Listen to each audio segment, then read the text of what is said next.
참미성모님 만나뵈서 반갑습니다.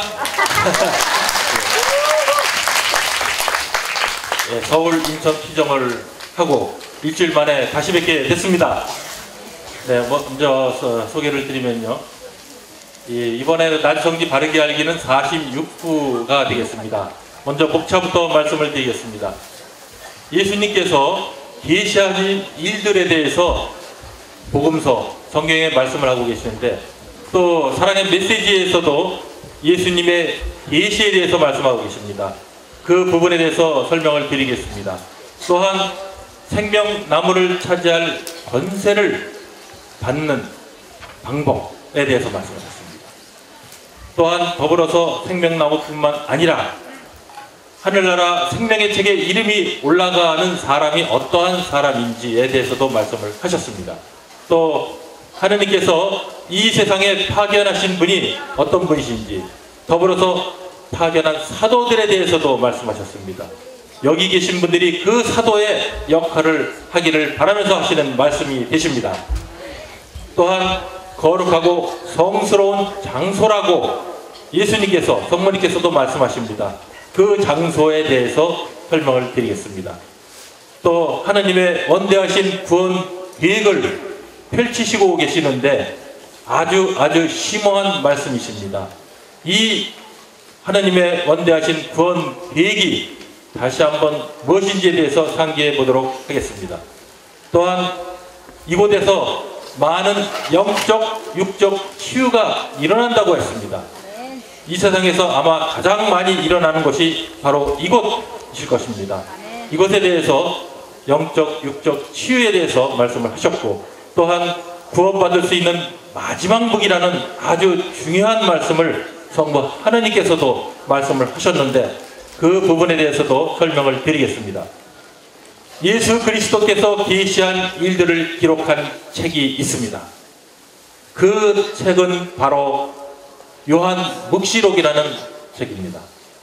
요한묵시록에 대해서 사랑의 메시지에서 주님과 성모님께서 말씀하고 계십니다. 하나님께서 곧 일어날 일들을 당신의 종들에게 보이시려고 그리스도에게 계시하였고, 그리스도께서는 당신의 천사를 요한에게 보내어 알려주었습니다. 요한묵시록 1장 1절의 말씀입니다. 바로 이 부분에 대해서 메시지에서 말씀하고 계십니다. 또한 요한묵시록 구성을 보면 1장 1절부터 해서 22장 21절로 끝을 맺고 있습니다. 요한묵시록은 성경의 가장 마지막 부분입니다.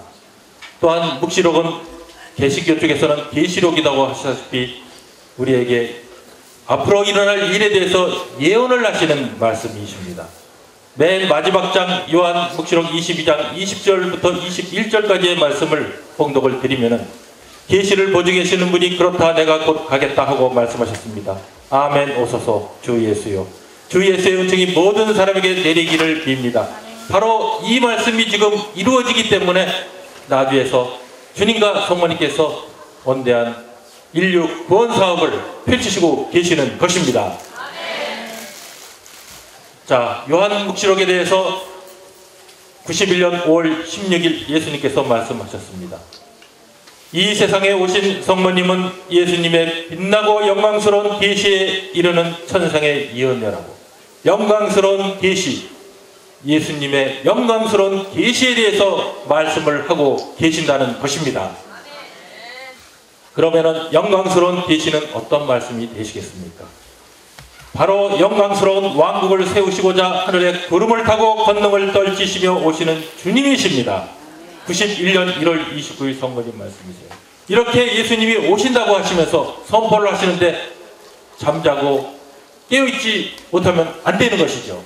잠에서 깨어나는 것이 되어야 되시죠.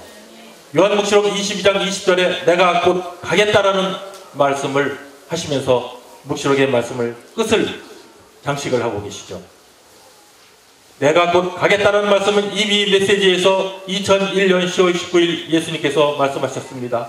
상과 불을 가지고 내 어머니와 함께 곧 너희에게 갈 것이다. 요한묵시록 말씀을 지금 하시는 것이죠. 한 번 더 말씀하셨습니다. 2010년 3월 28일 성모님께서 주님이 상과 불을 가지고 하늘의 여왕인 이 어머니와 함께 곧 너에게 갈 것이다. 곧 너에게 갈 것이다. 내가 곧 가겠다. 묵시록 말씀. 이 말씀을 지금 실현하고 계시다는 것이죠. 너무나 정말 자명하고 너무나 확실한 말씀을 저희에게 주시고 계십니다. 또한 요한묵시록 22장 14절부터 15절까지의 말씀에 이런 말씀이 있습니다. 생명의 나무를 차지할 권세를 얻고 성문으로 그 도성에 들어가려고 자기 두루마리를 깨끗이 빠는 사람은 행복하다. 개들과 마술장이들과 음란한 자들과 살인자들과 우상 숭배자들과 거짓을 사랑하고 일삼는 자들은 다 문 밖에 남아있게 될 것이다. 성경을 많이 공부하는 분들도 이 부분을 생각하셔야 돼요. 성경은 살아있는 예수님, 살아있는 주님의 말씀이십니다. 꼭 이루어집니다. 그런데 보십시오. 개들과 마술쟁이들과 음란한 자들은 바로 문 밖에 남아있는데 갑자기 인간이 아닌 개들이 왜 들어갑니까? 이게 무슨 의미입니까? 잘 모르시죠? 그러나 사랑의 메시지를 통해서 개들에 대한 의미를 또 하셨습니다.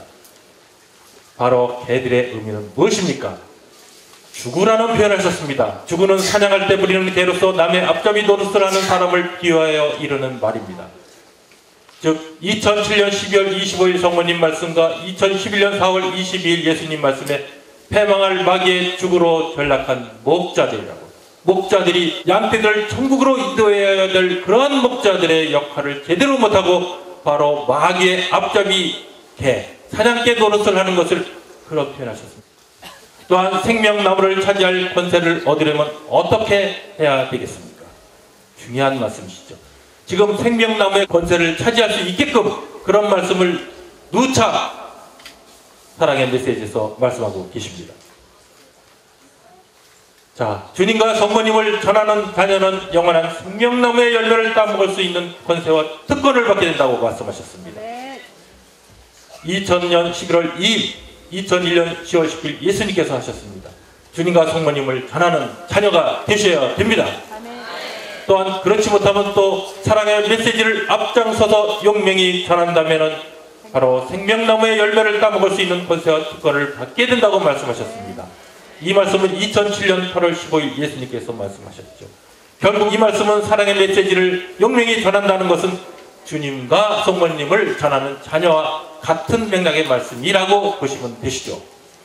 또한 특별히 불림받은 내 딸을 도와 일하는 자녀, 2007년 7월 7일 성모님께서 말씀하셨습니다. 특별히 불림받은 내 딸이라는 율리아님을 말씀하시죠. 율리아님이 하시는 그 역할이 얼마나 중요하고 얼마나 큰 역할을 하기 때문에 그러한 내 딸을 도와주는 일을 하는 자녀들에게도 역시 마찬가지로 영원한 생명나무의 열매를 따먹을 수 있는 권세와 특권을 주시겠다고 말씀하셨습니다. 또한 더불어서 작은 영혼과 온전히 일체하여 따를 때 2007년 10월 19일 성모님 말씀하셨습니다. 작은 영혼 율리아님을 따른다는 것이 얼마나 큰 은총을 주신다는 것을 메시지를 통해서 분명히 언급하고 계십니다. 또 마지막으로 깨어서 기도하며 세상을 구하는데 전적으로 협력하는 자녀가 되겠습니다. 2006년 8월 5일 성모님 말씀이세요. 깨어서 기도한다는 거 얼마나 중요하죠. 또 그러기 때문에 세상을 구하는데 깨어서 기도한다는 그 역할이 세상을 구하는데 큰 역할을 하신다는 것이죠. 깨어서 기도하는 거 다 잘 아시잖아요. 나주를 찾는 자녀들은 율리아님의 그 영적으로 저희들 양육시켜 주시기 때문에 다 알려주셨고 사랑의 메시지를 통해서 깨어서 기도하는 것은 어떻게 해야 되느냐 5대 영성이라고 분명히 말씀하고 계십니다. 또한 더불어서 생명의 책에 이름이 올라가 있는 것에 대해서 또 말씀하고 계십니다. 그 도성에 들어갈 수 있는 자는 다만 어린 양의 생명의 책에 이름이 올라가 있는 사람들 뿐입니다. 요한묵시록 21장 27절의 말씀, 지금 요한묵시록 끝부분에 대한 말씀을 사랑의 메시지에서 말씀하고 계시죠. 또한 이 생명의 책에 그 이름이 올라있지 않은 사람은 누구나 이 불바다에 던져졌습니다. 이 말씀은 요한묵시록 20장 15절 말씀입니다. 생명의 책에 이름이 기록되느냐 안 되느냐가 얼마나 큰 것인지 다 잘 아실 것입니다. 그러면 생명의 책에 이름이 기록되어지는 그러한 자녀는 어떠한 자녀가 되겠습니까? 96년 11월 25일 성모님께서 말씀하셨죠. 각 부분이 모양과 역할은 다르지만 자기 구실을 다 잘하면서 서로를 더욱 소중히 여기며 살아간다면 생명의 책에 이름이 기록된다는 것입니다. 우리들의 역할은 다 다릅니다. 하지만 그 역할 다 서로 소중히 여기면서 한다면 생명의 책에 이름이 기록되고, 또한 어린 양의 피로 정화된 이들이 5대 영서로 온전히 무장되어 하느님 말씀대로 살아갈 때 바로 생명의 책에 이름이 기록된다는 말씀은 2014년 4월 18일 천국에서 천사가 말씀하신 것입니다. 바로 어린 양의 피로 정화된 이들이 5대 영성으로 온전히 무장해서 하느님 말씀대로 살아간다는 것입니다. 5대 영성이 생명의 책에 이름이 기록되는 그러한 역할을 충분히 하고 있다는 말씀이십니다. 또한 2007년 2월 3일 예수님께서도 말씀하셨습니다. 나의 사랑과 너희를 그토록 많이 사랑하시는 내 어머니의 가없는 사랑을 너희 마음에 온전히 받아들일 때, 주님과 성모님의 사랑을 온전히 받아들였을 때 바로 또 생명의 책에 이름이 기록된다는 말씀도 하셨습니다. 또한 주님과 이 어머니를 따르다가 전하며 박해를 받았던 너희는 2007년 12월 15일 성모님께서 말씀하셨습니다. 주님과 성모님을 따르면서 박해를 받는 자녀들, 지금 이 세상에서 유독 이곳 나주를 찾는 자녀들, 나주에 발현하시는 주님과 성모님을 따르는 자녀들, 교회로부터 박해를 받고 우리 주변으로부터 박해를 받고 있지 않습니까? 하지만 박해는 박해로서 끝나는 것이 아니라 이와 같이 생명의 책에 이름이 기록되는 어마어마한 은총으로 채워주신다는 말씀을 하고 계십니다. 지금은 저희들이 사순절을 지내고 있습니다. 부활을 기다리고 있는 시기입니다. 2010년 3월 28일 성모님께서 말씀하셨습니다. 부활을 기다리며 보석할 수 있는 절호의 기회가 언제인지, 부활을 기다리며 보석할 수 있는 절호의 기회인 은총이 가득한 이 성주간에 더욱 일치하여 주님과 나의 말에 순응하여 그대로 따르기 바랍니다. 성주간이 바로 저희들이 부활을 기다리며 보석할 수 있는 절호의 기회라는 것입니다. 앞으로 성주간 얼마 있으면 다가오고 있습니다. 성주간을 저희들이 어떻게 준비해야 되는지, 그러면 세상을 뒤엎고자 하는 교활한 마귀로부터 승리할 것이며 비판자들의 입이 다물어지게 될 날을 멀지 않았음을 보게 될 것이고, 너희의 이름이 하늘나라 빛나는 생명의 책에 그대로 다 기록되어 하나님의 은총으로 풍요로워질 것이다. 성주간 저희들이 이 말씀을 묵상하시면서 부활을 기다리며 보석할 수 있는 이 절호의 기회를 다 충분히 사용하셔야 되라고 믿습니다. 또한 그리고 구속주의자가 정의의 심판관인 주님이 하늘의 구름을 타고 권능을 떨치며 너희에게 약속한 상과 벌을 가지고 하늘의 여왕인 이 어머니와 함께 곧 너희에게 갈 것이다 라고 말씀하셨죠. 나 항상 나와 함께하고자 한 너희와 함께할 것이니 최후만찬의 파스카의 신비와 부활의 파스카의 신비를 영성시키도록 부활을 준비하는 이 거룩한 성주간에 모두 회개하여 깨끗한 마음으로 부활을 맞도록 하여라. 모두 회개하기를 바라시죠. 깨끗한 마음으로 부활을 저희들 맞으셔야 되죠. 또한 그러기 전에 또 이 말씀도 하셨죠. 최후만찬의 파스카의 신비와 부활의 파스카의 신비를 영속시키라고 그러는데 저희들이 아시면서 실천하셔야 되는 것입니다. 성부 하느님께서 말씀하셨습니다. 성부께서 마련하신 선물에 대해서, 그것은 바로 성체 변화라는 것이죠. 95년 10월 31일 성모님께서 말씀하셨죠. 어서 어린아이처럼 단순한 마음으로 성부께서 마련하신 선물인 성체 변화를 그대로 받아들여 모두에게 전하도록 도와다오. 성체 변화는 하느님께서 저에게 주신 선물입니다. 그래서 최후만찬의 파스카의 신비와 부활의 파스카의 신비를 영속시키라는 것은 저희들이 성체에 대해서 잘 아셔야 되는 것입니다. 나주를 찾는 자녀들은 성체에 대해서 그동안 많은 말씀을 들었고 또 많은 성체 기적, 33번의 성체 기적과 율량님의 입으로 모신 성체가 입안에서 살과 피로 14차례나 변화되는 그러한 기적을, 전지문의 기적을 보이셨고, 그러한 기적을 보여주신 이유를 다 잘 아실 것입니다. 성체는 게르빔과 세라핌 천사들에게도 주지 않은 구원의 신비인 성체 성사의 권한을 바로 사제들에게 주셨다고 95년 7월 2일 성모님께서 말씀하셨습니다. 천사들은 부품이 있습니다. 제1품, 제2품이 게르빔 천사와 세라핌 천사라는 것이죠. 우리들에게 가까운 수호천사는 부품 천사요, 대천사는 8품 천사의 품에 속합니다. 얼마나 높으신 그러한 1품, 2품 천사에게도 주지 않은 그러한 권한을 거룩하신 사제들에게 주셨다는 것입니다.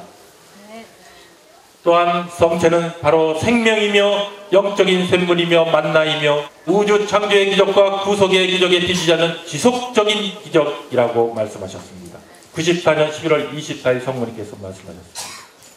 우주를 창조하신 그 기적, 또 우리를 구원하신 그 기적보다 뒤지지 않는 기적이 바로 이 성체의 기적이라는 말씀을 저희들이 알고 성체를 공경하면서 바로 이러한 성체의 기적이 바로 최후만찬의 파스타의 신비라는 그러한 말씀을 하고 계십니다.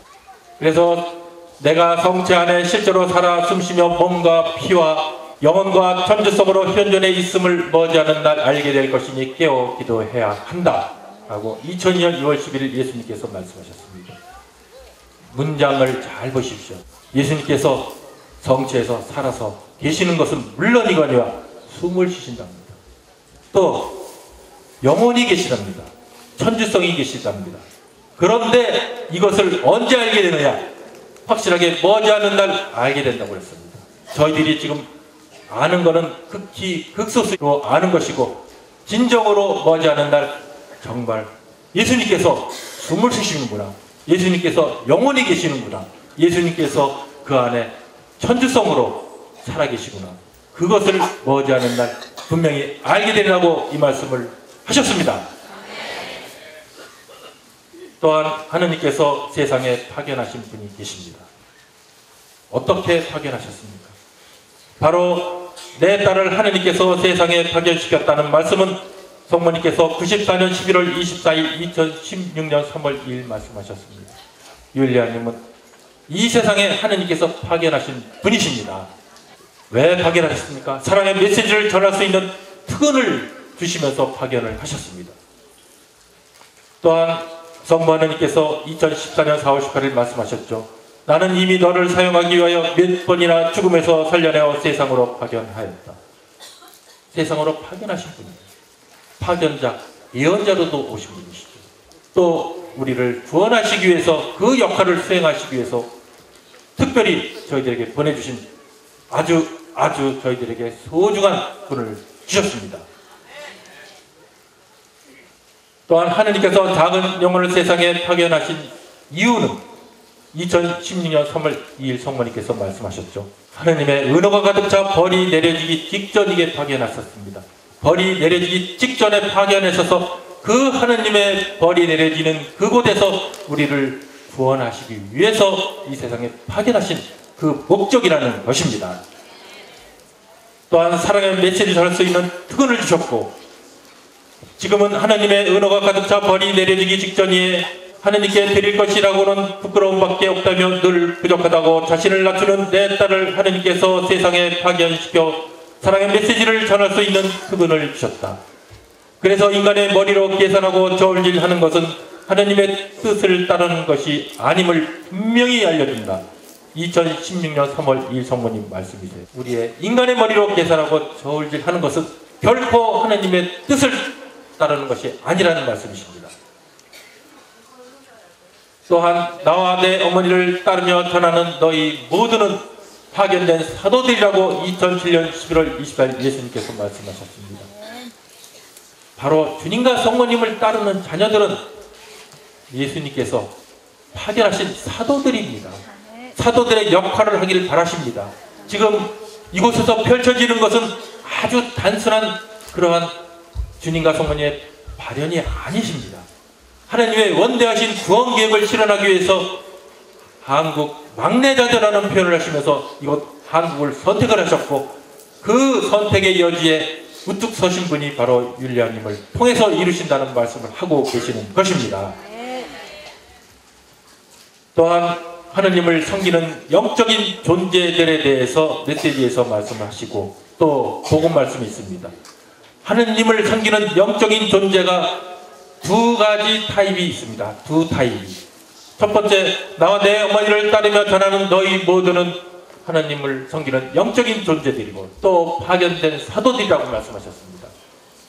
바로 구원의 유산을 받은 사람들을 불러 모아 사랑으로 일처하여 일하도록 파견된 사도들입니다. 구원의 유산, 바로 천국을 차지할 수 있게끔 하는 그러한 유산이 바로 구원의 유산이죠. 구원의 유산을 받을 사람들을 어떻게 합니까? 불러 모아 사랑으로 일처하여 일하도록 파견된 사도들의 역할을 하시기를 바라시는 귀중한 말씀이시죠. 2007년 11월 24일 예수님 말씀이십니다. 나와 내 어머니를 따르며 전하는 너희 모두는 하느님을 섬기는 영적인 존재들로서 구원의 유산을 받을 사람들을 불러 모아 사랑으로 일치하여 일하도록 파견된 사도들이기에 내 작은 영혼을 놓아 나를 전하다가 백척간두에서 고린무원의 위험에 처할지라도 안전하게 구해내어 천상 정원에서 나와 함께 영원한 행복을 누리게 할 것이니 어서 힘을 모아 새롭게 시작하여라. 저희들은 사도들의 역할을 하시기를 간절히 바라시면서 이와 같은 임무를, 사명을 주셨습니다. 자, 복음 말씀에 이 말씀이 있습니다. 하나님을 섬기는 영적인 존재, 복음서 히브리서 1장 14절 말씀, 사랑의 메시지는 2007년 11월 24일 예수님 말씀, 서로 비교해 보겠습니다.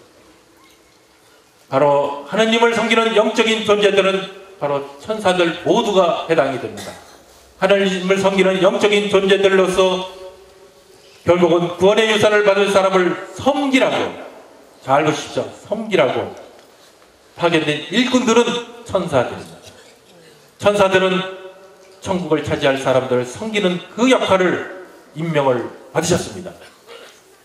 그런데 사랑의 메시지의 예수님 말씀에 따르면 나와 내 어머니를 따르며 전하는 너희 모두는 바로 하나님을 섬기는 영적인 존재들로서 구원의 유산을 받을 사람을 불러 모아 사랑으로 일치하여 일하도록 파견된 사도들입니다. 천사들은 바로 어떻습니까? 섬기라고, 유산을 받을 사람은 섬기라고 보내신 분이고, 저희들은 구원의 유산을 받을 사람들을 불러 모아 사랑으로 일치하여 일하도록, 지금 사랑으로 일치하여 일하도록 파견된 사도들로서의 그 역할을 충실히 하셔야 되는 것입니다. 아멘. 자, 성심의 사도들의 불림을 받은 내 자녀들에게 하신 말씀에 이 말씀이 있습니다.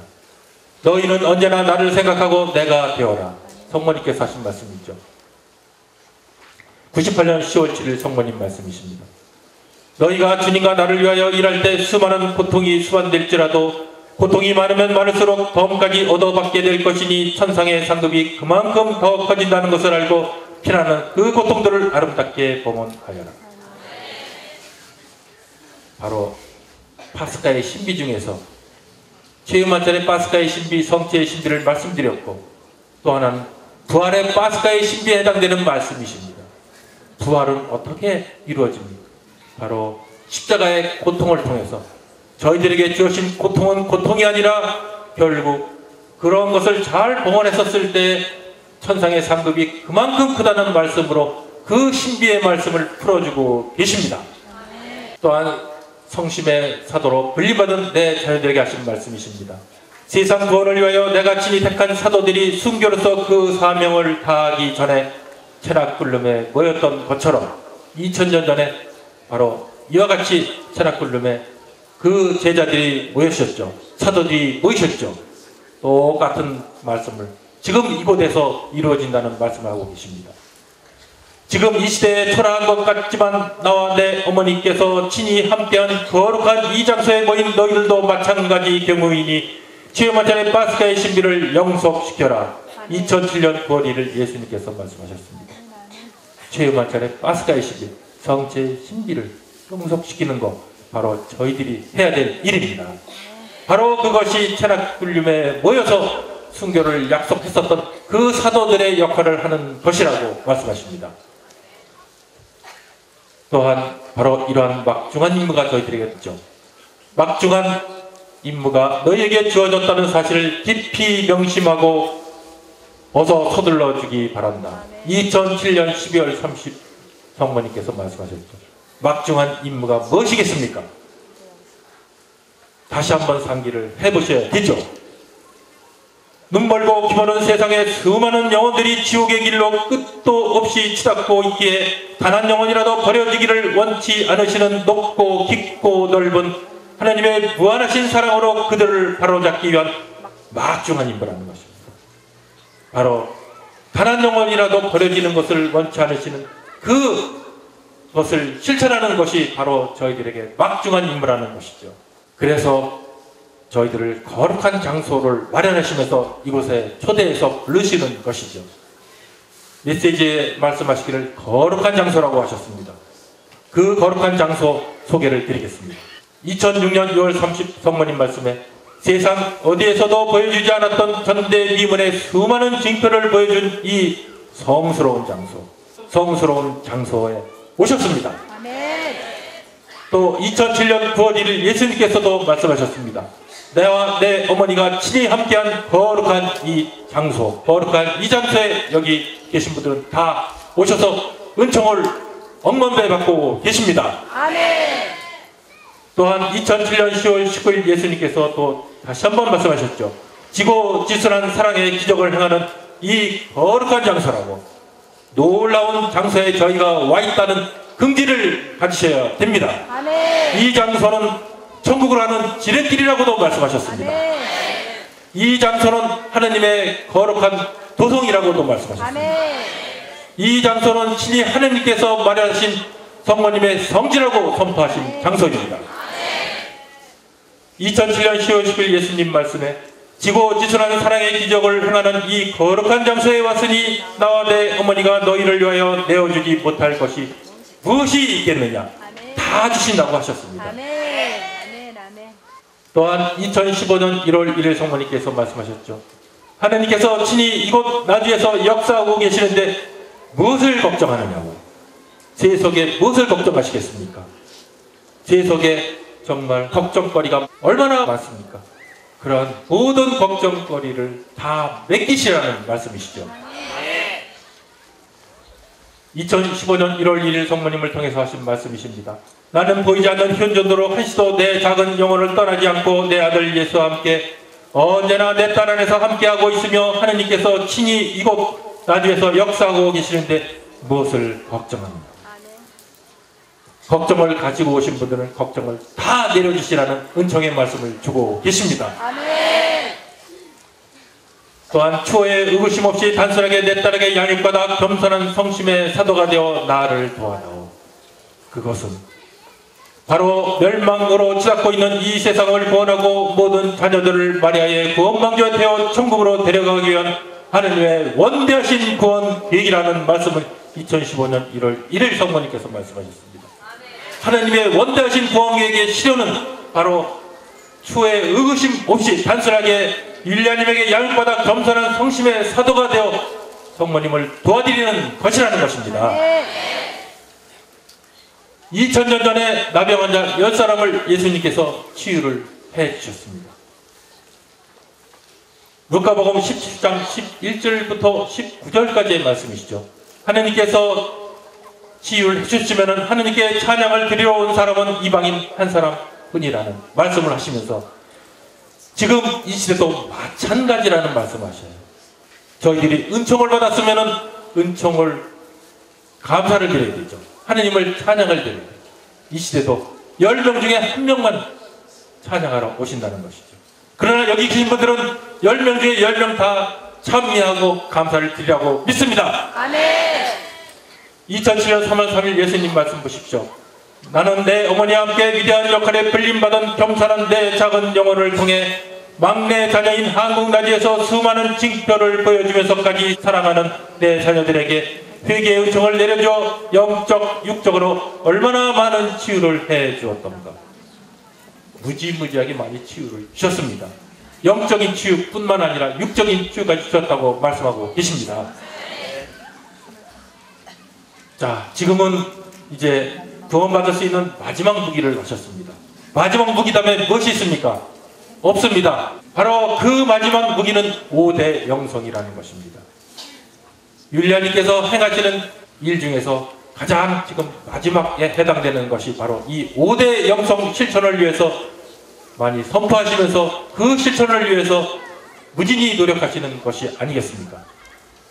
5대 영성을 통해서 메시지 실천이 증대되어 닫힌 마음의 문을 열리고 나와 내 어머니를 찾을 귀중한 선물이 될 것이라는 말씀을 2010년 9월 15일 예수님께서 말씀하셨죠. 5대 영성, 지금의 가장 핵심적인 말씀이면서 저희들이 실천하고 저희들이 전해야 될 말씀이십니다. 사탄의 소리 한번 보시겠습니다. 2017년 6월 24일 5대 영성의 책에 대해서 책의 효력이 이렇게 크다는 것입니다. 그 책을 만들지 않으면 성모님 상도 찾아주겠고 너도 아프지 않게 해주고 죽어가는 내 어머니도 살려주겠다. 잃어버린 성모님 상을 찾아주겠다는 것입니다. 그 말씀에 대해서 마귀 사탄도 하고 있습니다. 그 책이 나오면 우리가 애써 지옥으로 데리고 갈 많은 영혼들이 풀려날 수 있다라고 스스로 이 책의 가치를 이기라고 있지 않습니까? 마귀 사탄도 다 영적으로 알죠. 이 많은 책들 중에서 이 세상에서 성경 다음으로 보배로운 책이 바로 5대 영성의 책이 아닌가 생각이 듭니다. 마태복음 26장 29절의 말씀. 잘 들어놓아라. 이제부터 나는 아버지의 나라에서 너희와 함께 새 포도주를 마실 그날까지 결코 포도로 빚은 것을 마시지 않겠다 하고 말씀하셨습니다. 바로 새 포도주에 대해서 말씀하셨습니다. 그런데 성경 말씀이 지금 이루어지기 시작합니다. 새 포도주가 나오기 시작하고 있습니다. 언제 새 포도주가 나옵니까? 언제 새 포도주를 주시겠다고 말씀하고 계십니까? 바로 2011년 4월 22일 날 예수님께서 하신 말씀을 보시면 답이 나옵니다. 사랑의 메시지 2011년 4월 22일 말씀 보시면은 너희는 나와 내 어머니가 마련한 이 거룩한 도성을 찾는 귀여운 자녀들이니 오리지 아니하여 너희 주 하나님을 뵙게 해주리라.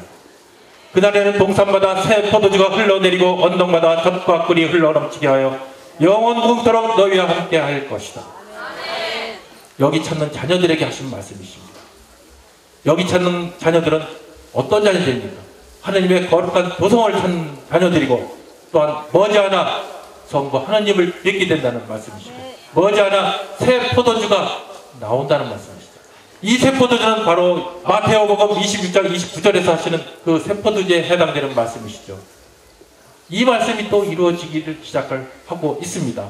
그 때가 언제 어느 때인지는 저희들이 확실히 알 수는 없지만은 중요한 것은 머지않은 오래지 않은 날로 표현을 하고 계십니다. 그래서 저희들이 좀 더 깨어 있어야 되는 이유가 되겠습니다. 지금 이 말씀대로 이곳을 찾는 자녀들은 복된 자녀입니다. 부유한 자녀들입니다. 천국으로 향해 갈 수 있는 긍지를 가지시고 가셔야 될 자녀들입니다. 사도들의 역할을 하셔야 될 자녀들입니다. 저희들의 맡겨진 임무, 그강무도한 죄인들까지도 비판하고 판단하는 것이 아니라 그들을 위해서 기도하면서 그들까지도 회개해서 천국으로 갈 수 있는 그러한 사도들이 되시길 바라면서 마치겠습니다. 감사합니다. 모든 영광을 주님과 성모님께 돌려드리면서 영광이 성부와 성자와 성령께